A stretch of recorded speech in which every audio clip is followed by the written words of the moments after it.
सर्वसाहूणं श्रीमन्तं त्रिजगन्नाथम् आदितीर्थंकरं परं फणीन्द्रं नरेन्द्रार्चं वंदे अनंतगुणार्णवीं।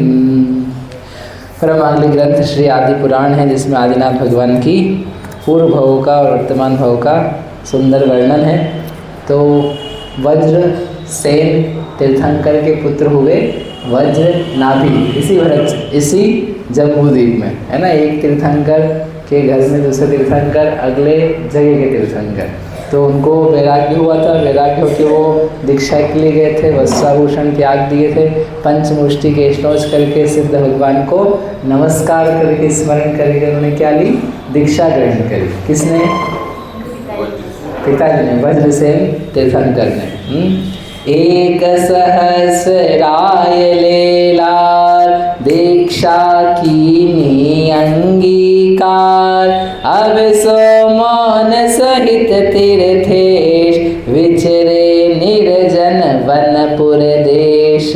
और उनके साथ में अकेले ने दीक्षा ली, उनको देख करके उनसे प्रभावित होकर के साथ में 1000 राजाओं ने दीक्षा ली। ये तो राजा है, उसके अलावा अन्य भी जो कोई सामान्य लोग उन्होंने भी ली हो, मतलब बड़े महान व्यक्ति ले रहे हैं तो उनके जीवन से जो प्रभावित है उनको स्वामी मानते हैं, देख करके उन्होंने दीक्षा ली। 1000 लोग कम होते हैं, अगर एक ही ले लेते बड़ी बात। इतने लोग देखते हैं लेकिन कोई साथ में और नहीं ले लेता तत्काल के तत्काल। तो वहाँ 1000 लोगों ने क्या करे, लोगों ने, राजाओं ने दीक्षा ली।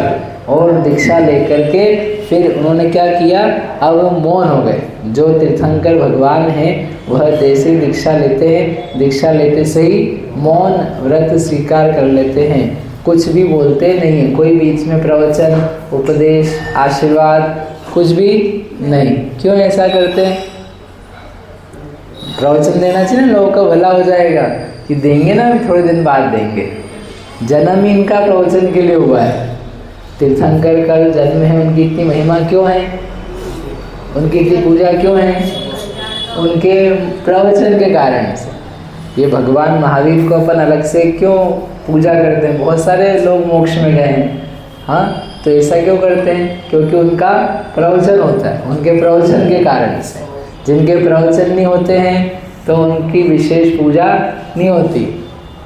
समझे? प्रवचन देना कितनी बड़ी बात है। प्रवचन से पूजा है, हाँ, यानी उपदेश से। उपदेश होगा तो जगत के जीवों का कल्याण होगा, भला होगा, उनका भी मोक्ष मार्ग प्रशस्त होगा। तो वे प्रवचन ही देंगे सीधे। जब तक पूर्ण ज्ञान नहीं हो जाता है तब तक क्या बोले, और अपने को निज आत्म तत्व की उपलब्धि हो जाए पहले, फिर कुछ कहा जाए। एक ही काम करना है, ऐसी कुछ भावनाओं से युक्त होकर के जितने तीर्थंकर हैं उनके सबके साथ का नियोग है कि वह प्रवचन नहीं देते, सीधे दिव्य ध्वनि होती। और क्या करते हैं वे? जैसे उनको दीक्षा होती है तो दीक्षा के साथ में एक ज्ञान उत्पन्न होता है, उसका नाम है मनः पर्य ज्ञान।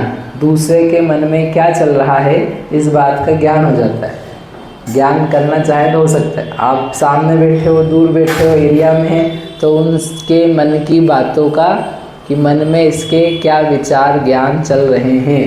केवल मनुष्यों के नहीं, जो त्रियंच हैं, संगी पंचेंद्रिय, जिनके मन पाया जाता है, उन तक के मन में क्या चल रहा है, क्या काटने, खाने, दौड़ने, भागने की सोच रहा है। कोई देवता हो तो देवताओं के मन की बात जान जाए। ऐसे करके उनके क्या हैं, विशेष ज्ञान मनः पर्य की उत्पत्ति होती है। कितने ज्ञान के प्रकार होते हैं? 5। कौन कौन से? मति, श्रुतवली, मनः पर्य, केवल ज्ञान। तो जन्मते समय उनको 3 ज्ञान थे, अवधि ज्ञान के साथ थे। फिर दीक्षा ली तो एक और ज्ञान बढ़ गया, मनः पर्य। अभी कुछ समय बाद केवल ज्ञान होगा, तो कितने ज्ञान हो जाएंगे उनके पास? 4 थे, 4 भी एक और हो जाएगा तो कितने हो जाएंगे? 5। गलत जवाब। अब कितने होंगे?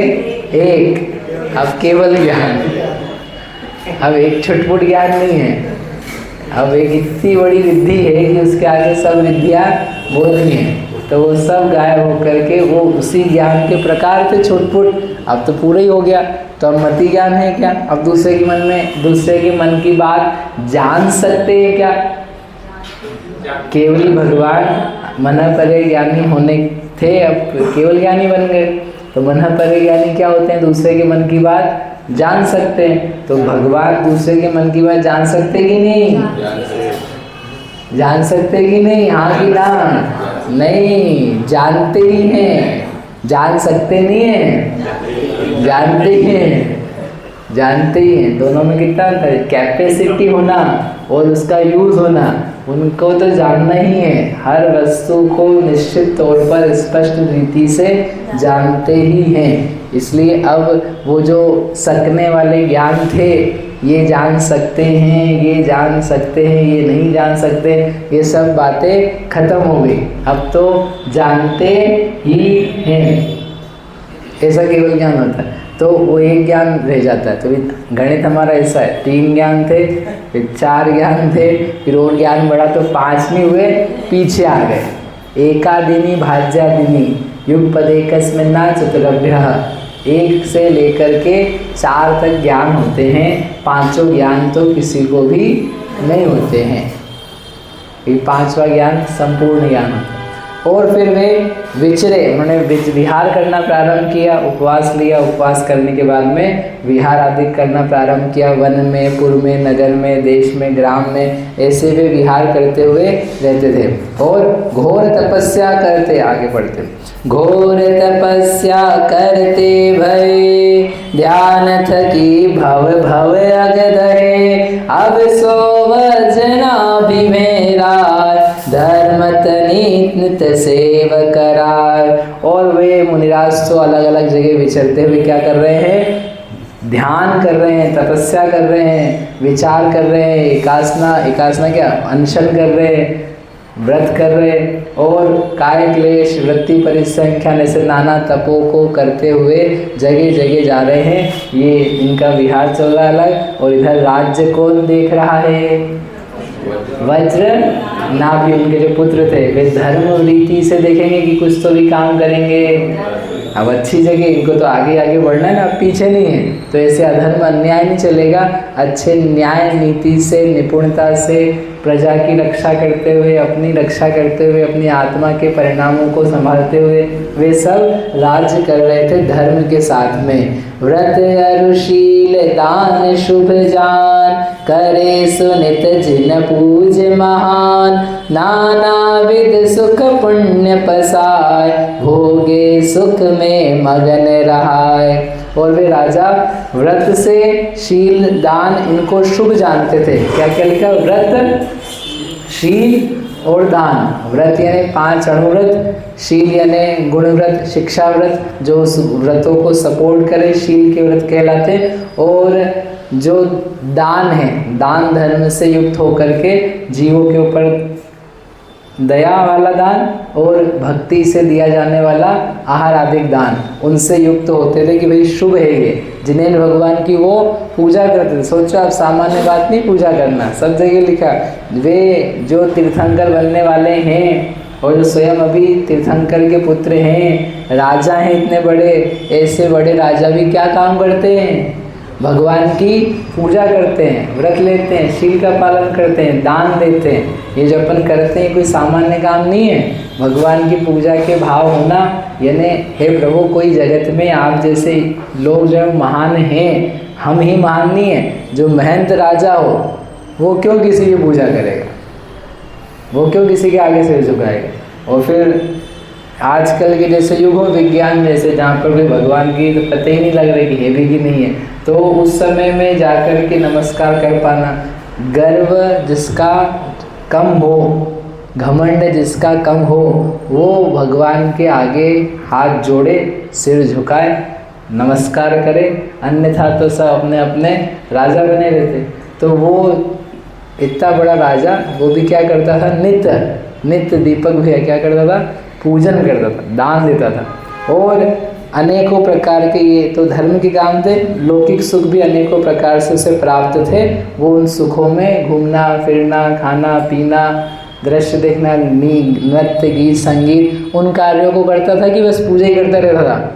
वो भी करता था, राजा था तो राजा के लायक उसके भोग थे, वो भोगों में भी सुख को प्राप्त करता था। और क्या था? भ्रात अरुणारथ की बहुनेह, पाले प्रजा सुनि संदेह, एक दिवस विष्टर पेराय, बैठे नृपगण सेवित पाए।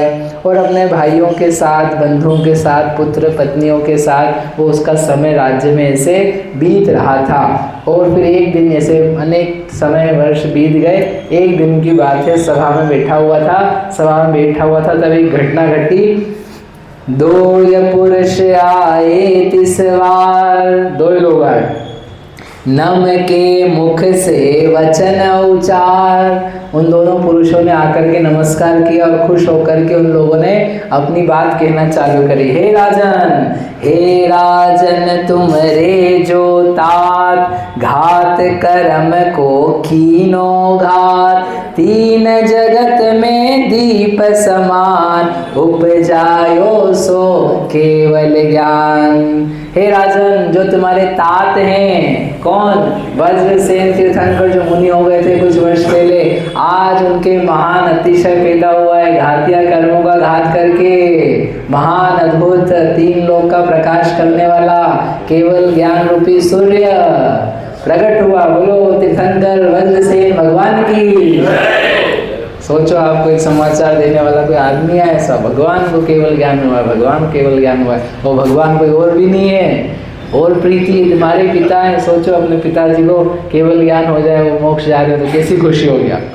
सोचो अपने पिता को भगवान मनता हुआ, देखो आप भगवान का, हम तो सोच रहे कि वो कब जाए, अरे तुम्हारी बुद्धि खराब है। भगवान मन में घातिया कर्म जो आज तक नहीं हुआ था, ऐसा काम हुआ, गजब। हाँ, धर्म की प्राप्ति, तो उसको अत्यंत हर्ष हुआ। और दूसरा ही पुरुष था, वो भी आया, वो क्या कह रहा है? स्वामी आयुधशाला बीच, चक्र रत्न संयुक्त मरीच, उपजो तुमरे पुण्य पसार, इम वच कह पुन मोन गहाय। और दूसरे आदमी ने क्या बोला? वो आयुधशाला से आया था। हे स्वामी, आयुधशाला में आज 1000 किरणों वाला, अत्यंत जिसकी दीप्ति है 1000 आरो वाला दीप्तिमान कांतिमान क्या उत्पन्न हुआ है? चक्र रत्न पैदा हुआ है। चक्र रत्न कोई बेटा है किसी का? अरे एक रत्न होता है, वो अपने आप पुण्य के निमित्त से कहाँ पैदा हो जाता है? आयुधशाला में जगमगाता हुआ आकाश में, किसी को पता भी नहीं क्या हो जाएगा इससे, तो वो सब, लेकिन कुछ गड़बड़ नहीं करता, बस आ गया तो आ करके कोई सूचना देने आता है, चक्र रत्न आया वहाँ पर, ये आपके चक्रवर्ती होने के सौभाग्य को दिखला रहा है। उनके घर में, उनके सामने नहीं आता है, कहाँ आता है? आयुधशाला में आता है। आयुध वाली चीज़ें कहाँ आएगी? आयुधशाला में। केवल ज्ञान कहाँ होगा? कहीं वन जंगल में ध्यान में बैठी हुई दशा में। जो चीज़ जहाँ होती है वो वहीं प्राप्त होती है। ध्यान, शांति, सुख की प्राप्ति कहाँ होगी? जिनालय में होगी कि मदिरालय में, घरालय में? कहाँ पर होगी? जिनालय में। ज्ञान की प्राप्ति कहाँ होगी? स्वाध्याय करेंगे, जिनवाणी पढ़ेंगे, विचार करेंगे तो क्या होगा? ज्ञान होगा। टीवी देखते देखते ज्ञान होगा क्या? सम्यक दर्शन की प्राप्ति कहाँ होगी? जहाँ जिसमें ध्यान है, ध्यान के समय प्राप्त होगा। तो जो वस्तु जहाँ होती, देखो जहाँ भी आप घटना पढ़ोगे ना, ऐसे लिखेंगे आयुधशाला में चक्र रत्न हुआ, तो चौराहे पे क्यों नहीं हुआ? उनके महल में क्यों नहीं हुआ? जहाँ सभा में बैठे थे वहीं पैदा हो जाता, तत्काल ही देख लेते। नहीं, जो चीज़ जहाँ योग्य होती है वह वहाँ ही होती। केवल ज्ञान किस में पैदा होगा? कंप्यूटर में पैदा होगा, यूट्यूब में पैदा होगा, कहाँ पैदा होगा? आत्मा में पैदा होगा, वो आत्मा की चीज़ है। तो ऐसे केवल ज्ञान का भी समाचार मिला और चक्र रत्न का भी समाचार मिला। अब 2 जगह है और 2 जगह में से एक जगह ही जा सकते हैं एक बार में, तो पहला किसको जाया जाए, ये यहाँ का प्रश्न है। अभी ये अगले भाव में जाएंगे, इनके पुत्र के सामने भी प्रश्न आएगा। 3 समाचार। अब हम पहले किसको जाएं? आप कहाँ जाते हैं? हैं, अरे चक्र रत्न है वहाँ जाए। अब कहाँ जाएंगे वो यहाँ विचार करेंगे, वो विचार कल होगा। आज आप खुशियाँ मनाना, भगवान को क्या हो गया है? केवल ज्ञान। बोलो वज्रसेन तीर्थंकर भगवान की जय।